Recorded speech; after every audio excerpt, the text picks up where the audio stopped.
ในตอนเช้าของวันที่ 11 มิถุนายน 2026 ท่านนางลีวงศ์ลาวลีหัวหน้าองค์การอัยการประชาชนสูงสุด แห่งสาธารณรัฐประชาธิปไตยประชาชนลาว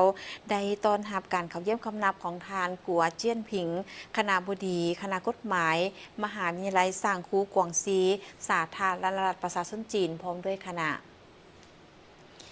ท่านนางลีวงศ์ลาวลีได้กล่าวว่านี่ถือเป็นขีดหมายที่สำคัญในการหันเอาการพัวพันห่วมมือแบบคู่ห่วมสตกรรมลาวจีนเข้ามาสู่การปฏิบัติตัวจริงในโครงเขตการพัฒนา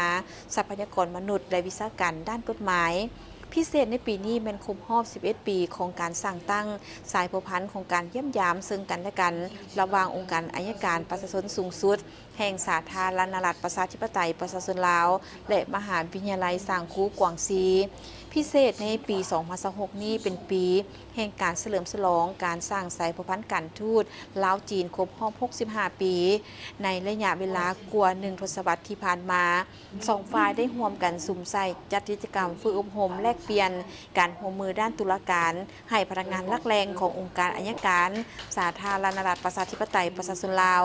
โดยการสร้างแบบอย่างของการร่วมมือด้านการศึกษาและตุลาการระหว่างลาวและจีนซึ่งบรรลุได้ถึงผลสำเร็จอันดีงามและนับแต่ปี 1000 และนับแต่ปี